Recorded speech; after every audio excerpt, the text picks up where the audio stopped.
Jai Shriram. Welcome to Masala Papad. ನಾನು ಅಜಿತ್ ಬೊಪ್ನಳ್ಳಿ. ಮೋದಿ ಕಾ ಬಲಾತ್ಕಾರಿ ಪರಿವಾರ್ ಇವತ್ತು ಎಕ್ಸ್ನಲ್ಲಿ ಮಾಜಿ ಟ್ವಿಟರ್ನಲ್ಲಿ ಟ್ರೆಂಡ್ ಆಗಿದ್ದ ಲೈನ್ ಇದು.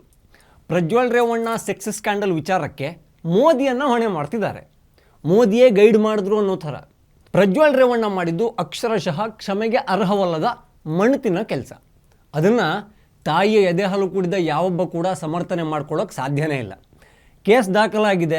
ಸ್ಪೆಷಲ್ ಇನ್ವೆಸ್ಟಿಗೇಷನ್ ಟೀಮ್ ತನಿಖೆ ಮಾಡ್ತಾ ಇದೆ. ಫಾರಿನಲ್ಲಿರೋ ಪ್ರಜ್ವಲ್ ರೇವಣ್ಣ ಭಾರತಕ್ಕೆ ಬರ್ತಾ ಇದ್ದ ಹಾಗೆ ಕಸ್ಟಡಿಗೆ ಹೋಗ್ತಾರೆ. ಉಳಿದಿದ್ದು ಕಾನೂನು ನೋಡ್ಕೊಳ್ಳುತ್ತೆ. ಆದರೆ ಪ್ರಜ್ವಲ್ ರೇವಣ್ಣ ಕೇಸಿಗೂ ಮೋದಿಗೂ ಸಂಬಂಧ ಕಲ್ಪಿಸಿಕೊಡ್ತಾ ಇರೋರ ಮೇಲೆ ಸ್ವಲ್ಪ ಮುರುಕ ಇದೆ. ಪ್ರಜ್ವಲ್ ರೇವಣ್ಣ MP ಆಗಿದ್ದು ಯಾವಾಗ? 2019ರಲ್ಲಿ. ಆಗ ಯಾರ ಜೊತೆಗೆ ಮೈತ್ರಿ ಇತ್ತು? ಕಾಂಗ್ರೆಸ್ ಜೊತೆಗೆ. ಆಗ ಸ್ವತಃ ಸಿದ್ದರಾಮಯ್ಯನವರು ಪ್ರಜ್ವಲ್ ರೇವಣ್ಣ ಪರವಾಗಿ ಪ್ರಚಾರ ಮಾಡಿದರು. ನಾನೇ ಪ್ರಜ್ವಲ್ ರೇವಣ್ಣನ ಗೆಲ್ಲಿಸಿದ್ದು ಅಂತ ತುಂಬ ಖುಷಿಯಿಂದ ಹೇಳ್ಕೊಂಡಿದ್ರು. ಆಗ ನಿಮಗೆ ಗೊತ್ತಿತ್ತಾ ಪ್ರಜ್ವಲ್ ಇಂಥ ಮನೆ ಹಾಳು ಕೆಲಸ ಮಾಡ್ತಾನೆ ಅಂತ? ಮೈತ್ರಿ ಇರಲಿಲ್ವಾ? ಪ್ರಜ್ವಲ್ ರೇವಣ್ಣ MP ಆಗಿ ಅಧಿಕಾರ ಸಿಕ್ಕ ಮೇಲೆಯೇ ಈ ಥರ ದೌರ್ಜನ್ಯ ಶುರು ಮಾಡಿದ್ದು. ಆತನನ್ನು MP ಮಾಡಿದ್ದೇ ಸಿದ್ದರಾಮಯ್ಯ ಅವರೇ ಹೇಳಿಕೊಂಡ ಹಾಗೆ ಅವರೇ ಆಗಿರೋದಕ್ಕೆ ಈಗ ಸಿದ್ದು ಬಲಾತ್ಕಾರಕ ಮಾಜಿ ಮೈತ್ರಿಕೂಟ ಅನ್ನೋದು ತಪ್ಪಾಗುತ್ತೆ ಅಲ್ವಾ? ಅದೇ ಥರ ಮೋದಿಯನ್ನು ಕೂಡ ಈ ಪ್ರಕರಣಕ್ಕೆ ಹೊಣೆ ಮಾಡೋದು ಕೂಡ ತಪ್ಪು. ಪ್ರಜ್ವಲ್ ರೇವಣ್ಣ BJP ಕ್ಯಾಂಡಿಡೇಟ್ ಅಲ್ಲ. ಮೈತ್ರಿ ಅನ್ನೋದು ಬಿಟ್ಟರೆ BJP ಜೊತೆಗೆ ಯಾವ ಸಂಬಂಧ ಕೂಡ ಇಲ್ಲ. ಆತ MP ಆದಮೇಲೆ ಕೂಡ ಮೈತ್ರಿ ಸರ್ಕಾರ ಇತ್ತಲ್ವ? ಅದೇನೋ 2900 ಚಿಲ್ಲರೆ ವಿಡಿಯೋ ಆಗುವಾಗ ನಿಮ್ಮ ಪಕ್ಷದ ಸಖ್ಯವೂ ಇತ್ತಲ್ಲ. ಅದಕ್ಕೆ ನಿಮ್ಮನ್ನು ಹೊಣೆ ಮಾಡೋಕ್ಕಾಗತ್ತಾ? ಮತ್ತೆ ಹೇಗೆ ಮೋದಿ ಹೊಣೆ ಆಗ್ತಾರೆ? ಎಲೆಕ್ಷನ್ ಮುಂಚೆನೇ ಪ್ರಜ್ವಲ್ ರೇವಣ್ಣ ವಿಡಿಯೋ DK ಸುರೇಶ್ ಹಾಗೂ ಅವರ ಬ್ರದರ್ DK ಶಿವಕುಮಾರ್ ಅವರಿಗೂ ವಿಡಿಯೋ ಲೀಕ್ ಮಾಡಿದ್ದ ಕಾರ್ ಡ್ರೈವರ್ ಕಾರ್ತಿಕ್ ಕೊಟ್ಟಿದ್ನಲ್ಲ. ಇದನ್ನು ಖುದ್ದು ಪ್ರಜ್ವಲ್ ರೇವಣ್ಣ ಮೇಲೆ ಸಮರ ಸಾರಿರೋ ದೇವರಾಜೇಗೌಡರು ಹೇಳಿದ್ದಾರೆ. वो देखने के बाद मेरे को बहुत शॉक हो गया. मैं पूछा मैं ये वीडियो सब किसी को दिया क्या? वो बोला हाँ दे दिया. वो किसको दिया? वो कांग्रेस पार्टी का एक नेता और party president mister DK Shivakumar DK Suresh दोनों को भी दिया. वो क्या बोला वो देखेंगे, सोचता हूँ बाद में आपको इन्फॉर्म करता हूँ. मैं भेज दिया कर को. इसका मैं सोचा मैं वीडियो देखने के बाद ये वीडियो कांग्रेस पार्टी का हाथ में मिल गया तो जब इलेक्शन में ये लोग उठाता है मगर ये गंदा वीडियो मगर बाहर आ गया तो बहुत सारे लोग का ज़िंदगी बर्बाद हो जाएगा. वो वुमेन्स का ज़िंदगी बर्बाद हो जाएगा. ಯಾಕೆ ಅಷ್ಟೊಂದು ಕಾದು ಕಾದು ಕಾದು ಇಲೆಕ್ಷನ್ಗೆ ಇನ್ನೇನು ಸ್ವಲ್ಪ ದಿವಸ ಇರುವಾಗ ರಿಲೀಸ್ ಮಾಡಿದ್ದು? ಹೆಣ್ಣುಮಕ್ಕಳ ವಿಚಾರ ಕೂಡ ಎಲೆಕ್ಷನ್ಗೆ ಸರ್ಕಾಯ್ತಾ? ವೈರಲ್ ಮಾಡಿಸಿದ್ದು ಯಾರು? ಹಾಗಿದ್ರೆ ಕಾಳಜಿ ಇದ್ದಿದ್ದರೆ, 10 ಕುಟುಂಬಗಳ ಬಗ್ಗೆ ಕನಿಕರ ಇದ್ದಿದ್ದರೆ ಅಟ್ಲೀಸ್ಟ್ ಹೆಣ್ಮಕ್ಕಳ ಮುಖವನ್ನು ಬ್ಲರ್ ಮಾಡ್ಬೋದಿತ್ತು ಅಲ್ವಾ? ವೈರಲ್ ಮಾಡಿಸಿದ್ದು ಮೋದಿನ? ವೈರಲ್ ಮಾಡೋಕ್ಕೆ ಹೇಳಿದ್ದು ಮೋದಿನ? ವಾಟ್ಸಪ್ಪಲ್ಲಿ ಫಾರ್ವರ್ಡ್ ಮಾಡಿದ್ದು ಮೋದಿನ? ಐ ರಿಪೀಟ್, ಪ್ರಜ್ವಲ್ ರೇವಣ್ಣ ಮಾಡಿದ್ದು ತಪ್ಪಷ್ಟೇ ಅಲ್ಲ, ಘನಘೋರ ಅಪರಾಧ. ಅದು ಸಾಬೀತಾದಲ್ಲಿ ಕಾನೂನು ಸರಿಯಾದ ಶಿಕ್ಷೆ ಕೊಡುತ್ತೆ ಅನ್ನೋ ನಂಬಿಕೆ ನನಗಂತೂ ಇದೆ. ಆದರೆ ತನಿಖೆಯ ಹಂತದಲ್ಲಿ ಇರುವಾಗಲೇ ಸಂಬಂಧ ಇಲ್ಲದೆ ಇರೋ ಮೋದಿನ ಎಳೆದು ತಂದು ಕೂರಿಸೋದು ಸರಿನಾ? ಹೌದು, ಕೇಂದ್ರ BJP ಈ ವಿಚಾರಕ್ಕೆ ಏನಂತ ಹೇಳಿದೆ? ಸ್ವತಃ ಅಮಿತ್ ಶಾ ಏನು ಹೇಳಿದ್ರು? ನಾವು ದೇಶದ ಮಾತೃಶಕ್ತಿ ಜೊತೆಗೆ ನಿಲ್ತೀವಿ. ಈ ವಿಚಾರದಲ್ಲಿ BJPಯ ನಿಲುವು ತುಂಬ ಸ್ಪಷ್ಟವಾಗಿದೆ. ಕರ್ನಾಟಕದಲ್ಲಿ ಯಾರ ಸರ್ಕಾರ ಇದೆ ಅಂತ ನಾನು ಕಾಂಗ್ರೆಸ್ಸನ್ನು ಕೇಳೋಕ್ಕೆ ಇಷ್ಟಪಡ್ತೀನಿ. ಇದು ರಾಜ್ಯಕ್ಕೆ ಸಂಬಂಧಪಟ್ಟ ಕಾನೂನು ಸುವ್ಯವಸ್ಥೆಗೆ ಸಂಬಂಧಿಸಿದ ಕಾರಣ. ಹೀಗಾಗಿ ಕೇಂದ್ರ ಸರ್ಕಾರ ಈ ಕುರಿತು ಕ್ರಮ ಕೈಗೊಳ್ಳಬೇಕಿಲ್ಲ. ಆದರೆ ತನಿಖೆಯ ಪರ ನಾವು ಇರ್ತೀವಿ.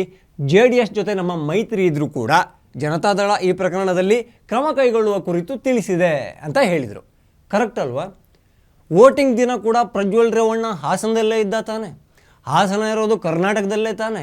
ಕರ್ನಾಟಕದಲ್ಲಿ ಇರೋದು ಸಿದ್ದು ಸರ್ಕಾರ ತಾನೆ? ಪ್ರಕರಣ ಬೆಳಕಿಗೆ ಮೊದಲೇ ಬಂದಿತ್ತು. ಪೆನ್ ಡ್ರೈವ್ ಕಾಂಗ್ರೆಸ್ ಲೀಡರ್ಗಳ ಹತ್ರ ಯಾವಾಗಲೂ ಇತ್ತು. ಆದರೆ ಆತ ತಪ್ಪಿಸಿಕೊಳ್ಳೋಕ್ಕೆ ಟೈಮ್ ಕೊಟ್ಟರು. ಜರ್ಮನಿಗೆ ಜಂಪ್ ಮಾಡ್ದ. ದೇಶ ಬಿಟ್ಟು ಹೋದ್ಮೇಲೆ SIT ಟೀಮ್ ರಚನೆ ಆಯಿತು. ಆದರೆ ಪ್ರಜ್ವಲ್ ರೇವಣ್ಣ ಕೇಸಿಗೆ ಮೋದಿ ಹೊಣೆ ಅಂತೆ. ಇನ್ನು ಕಾಂಗ್ರೆಸ್ ಪ್ರತಿಭಟನೆಯಲ್ಲಿ ಕಂಡು ಬಂದ ಚಿತ್ರಗಳು ಹೆಂಗಿದ್ವು? ಮೋದಿ ಧರ್ಮ ರಕ್ಷಣೆಯಲ್ಲಿ ಮಾತ್ರ ಭಕ್ಷಣೆಯೇ ಅಂತ. ನಾಚಿಕೆ ಇಲ್ದಿರೋ ಕಾಂಗ್ರೆಸ್ ಲೀಡರ್ಸ್ಗೆ ತನ್ನದೇ ರಾಜ್ಯದ ಒಳಗೆ ಬರೋ ಒಂದು ಕೇಸನ್ನು ಮೋದಿ ತಲೆಗೆ ಕಟ್ಟೋಕೆ ನೋಡ್ತು. ಎಲ್ಲದಕ್ಕೂ ಒಂದು ಪ್ರೊಸೀಜರ್ ಅಂತ ಇರುತ್ತೆ. ನಮ್ಮ ಕೈಲಿ ಆಗಲ್ಲಪ್ಪ, ಅಂತ ರಾಜ್ಯ ಸರ್ಕಾರಕ್ಕೆ ಅನಿಸಿದರೆ ಕೇಂದ್ರಕ್ಕೆ ತನಿಖೆ ಮಾಡೋಕ್ಕೆ ಮನವಿ ಮಾಡಬೇಕು. ಎಷ್ಟೋ ಕಾಂಗ್ರೆಸ್ ನಾಯಕಿಯರು ಇದೇ ನೇಹಾ ಹಿರೇಮಠಿ ಹತ್ಯೆ ಆದಾಗ ಹೀಗೆ ಬಂದರು, ಬೋರ್ಡ್ ಹಿಡಿದ್ರು. ಎಲ್ಲಿ ಸಿದ್ದು ಸರ್ಕಾರದಲ್ಲಿ ಹಿಂದೂ ಹೆಣ್ಮಕ್ಳಿಗೆ ಬದುಕೋ ಅವಕಾಶ ಇದೆಯಾ ಅಂತ ಕೇಳಿದ್ರ? ನಾನಂತೂ ಕಂಡಿಲ್ಲ, ಕೇಳಿಲ್ಲ. ಆದರೆ ಪ್ರಜ್ವಲ್ ರೇವಣ್ಣ ಕೇಸಿಗೆ ಮಾತ್ರ ಮೋದಿ ಹೊಣೆ ಅಂತೆ. ಇನ್ನು ಇಲ್ಲೊಂದು ಫೋಟೋನ ಅಬ್ಸರ್ವ್ ಮಾಡಿ. ಚುನಾವಣೆಗೂ ಮುನ್ನ ಮೋದಿಯನ್ನು ಭೇಟಿಯಾಗಿದ್ದ ಗೌಡರ ಕುಟುಂಬದ್ದು. ಅದನ್ನು ಹಿಡ್ಕೊಂಡು ಜೋರಾಗಿ ಕೂಕೊಂಡು ಪ್ರತಿಭಟನೆ ಮಾಡಲಾಯಿತು. ಮೋದಿ ಅತ್ಯಾಚಾರಿಗಳ ಪರ ಅನ್ನೋ ರೀತಿಯಲ್ಲಿ ಬಿಂಬಿಸಲಾಯಿತು. ಅತ್ಯಾಚಾರ ಅನ್ನೋದು ಯಾರೂ ಕ್ಷಮಿಸಬಾರದ ಅಪರಾಧ. ಆದರೆ ಮೋದಿಗೂ ಗೊತ್ತಾಗೋಕ್ಕೂ ಮೊದಲೇ ನಿಮ್ಮದೇ ಪಕ್ಷದ ನಾಯಕರಿಗೆ ಗೊತ್ತಾಗಿತ್ತಲ್ಲ. 5 ವರ್ಷಗಳ ಹಿಂದಿನ ವಿಡಿಯೋಗಳು ಸಹ ಇವೆಯಂತೆ. ಆಗಲೇ ಕೇಸನ್ನು ಮಾಡ್ಬೋದಿತ್ತಲ್ಲ, ಅಥವಾ ಪ್ರತಿಭಟನೆ ಮಾಡಿ ಕೂಗ್ಬೋದಿತ್ತಲ್ಲ. ನಿಮ್ಮದೇ ಲಾಜಿಕ್ಕಲ್ಲಿ ಬರೋಣ. ಮೋದಿ ಜೊತೆಗಿರೋ ಕೆಲವರು ಬೇರೆ ಬೇರೆ ಫೋಟೋ ತೋರಿಸ್ತೀನಿ ಇರಿ. ಇಲ್ಲಿ ನೋಡಿ, ಸೋನಿಯಾ ಗಾಂಧಿ ಹಾಗೂ ಮೋದಿ ಒಂದೇ ಫೋಟೋದಲ್ಲಿ, ಒಂದೇ ಫ್ರೇಮಲ್ಲಿ. ಸೋನಿಯಾ ಗಾಂಧಿ ಮೇಲೆ ಭ್ರಷ್ಟಾಚಾರ ಆರೋಪಗಳು ಎಷ್ಟಿವೆ? ಮೋದಿ ಜೊತೆ ಫೋಟೋ ಇರೋದಕ್ಕೆ ಮೋದಿ ಭ್ರಷ್ಟಾಚಾರದ ಬೆಂಬಲಿಗ ಅನ್ನೋಕ್ಕಾಗತ್ತಾ? ತಗೊಳ್ಳಿ ಮತ್ತೊಂದು, ಸನ್ಮಾನ್ಯ DK ಶಿವಕುಮಾರ್ ಮೋದಿ ಜೊತೆಗೆ ಫೋಟೋ ಇದೆ. ಹಾಗಂತ ತಿಹಾರ್ ಜೈಲಲ್ಲಿ ಇದ್ದವನ ಹಾಗೂ ಮನಿ ಲ್ಯಾಂಡ್ರಿಂಗ್ ಬೆಂಬಲಿಗ ಮೋದಿ ಅನ್ನೋಕ್ಕಾಗುತ್ತಾ?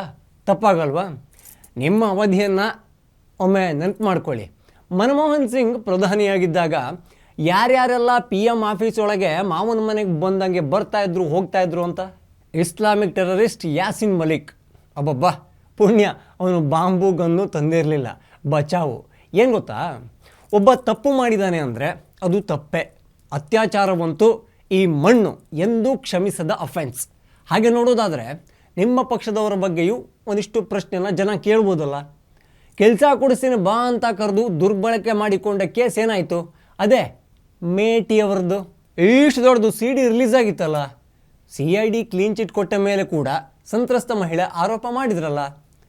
ಇನ್ನು BJPಯಲ್ಲಿದ್ದ ಒಬ್ಬ ಲೀಡರು ಸದನದಲ್ಲಿ ಬ್ಲೂ ಫಿಲ್ಮ್ ನೋಡಿದ ಪುಣ್ಯಾತ್ಮ ನಿಮ್ಮ ಪಕ್ಷಕ್ಕೆ ಬಂದ ಮೇಲೆ ಸೌಂಡೇ ಇಲ್ಲ.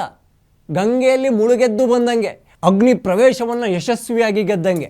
ಚೆನ್ನಾಗಿದೆ. ಹಾಗೆ ನೋಡಿದ್ರೆ ಹರ್ತಾಳ್ ಹಾಲಪ್ಪ ಮೇಲೆ ಆರೋಪ ಬಂದಾಗ ಇದ್ದಿದ್ದು ಯಡಿಯೂರಪ್ಪ ಸರ್ಕಾರ. ಅವರು ಆವಾಗ ಜಸ್ಟ್ ಒಂದು MLA ಆಗಿರಲಿಲ್ಲ, ಆಹಾರ ಸಚಿವರಾಗಿದ್ದರು. ಯಡಿಯೂರಪ್ಪನವರು ಆ ಪ್ರಕರಣವನ್ನು CIDಗೆ ಕೊಟ್ಟರು, ಬಂಧನ ಕೂಡ ಆಯಿತು. ಈಗ ಹೇಳಿ, ಯಾವ ಪಕ್ಷ ಯಾರ ಪರ ಯಾವ್ಯಾವಾಗ ಹೇಗೆ ನಿಂತಿದೆ ಅಂತ? ಕಳ್ಳರು ಖದೀಮರು ಎಲ್ಲ ಪಕ್ಷಗಳಲ್ಲೂ ಇರ್ತಾರೆ, ಅದು ತೀರಾ ಕಾಮನ್ನು. ಆದರೆ ಕಾನೂನು ಸುವ್ಯವಸ್ಥೆಯನ್ನು, ತನಿಖೆಯನ್ನು ಸರ್ಕಾರ ಹೇಗೆ ಮಾಡುತ್ತೆ ಅನ್ನೋದು ಮುಖ್ಯವಾಗುತ್ತೆ.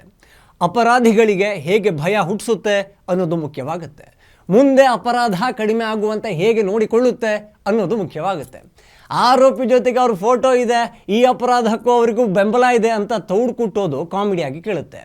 ಅದೆಷ್ಟು ಕಾಮಿಡಿಯಾಗಿ ಕಾಣಿಸುತ್ತೆ ಅಂದರೆ, ಪ್ರಜ್ವಲ್ ರೇವಣ್ಣ ಸೆಕ್ಸ್ ಸ್ಕ್ಯಾಂಡಲ್ಗೆ ಮೋದಿ ಕಾರಣ ಅನ್ನೋ ಥರ. TV ವಿಕ್ರಮದ ಎಲ್ಲ ವಿಡಿಯೋಗಳಿಗಾಗಿ ಸಬ್ಸ್ಕ್ರೈಬ್ ಮಾಡಿ. ದೇಶ ಹಾಗೂ ಧರ್ಮದ ವಿಚಾರವನ್ನು ಪ್ರಸಾರ ಮಾಡೋಕ್ಕೆ ನಿಮ್ಮ ಪ್ರೋತ್ಸಾಹ ಬೆಂಬಲ ಯಾವಾಗಲೂ ಇರಲಿ. ಜೈ ಶ್ರೀರಾಮ್. TV ವಿಕ್ರಮ, ದೇಶ ನಿಮ್ಮ ಕೈಯಲ್ಲಿ. ಈ ಕಾರ್ಯಕ್ರಮ ನಿಮಗೆ ಇಷ್ಟ ಆಗಿದ್ರೆ ಲೈಕ್ ಮಾಡಿ, ಶೇರ್ ಮಾಡಿ. TV ವಿಕ್ರಮದ ಕಾರ್ಯಕ್ರಮವನ್ನು ನಿರಂತರವಾಗಿ ವೀಕ್ಷಿಸಲು ಸಬ್ಸ್ಕ್ರೈಬ್ ಮಾಡಿ, ಬೆಲ್ ಬಟನ್ ಒತ್ತಿ.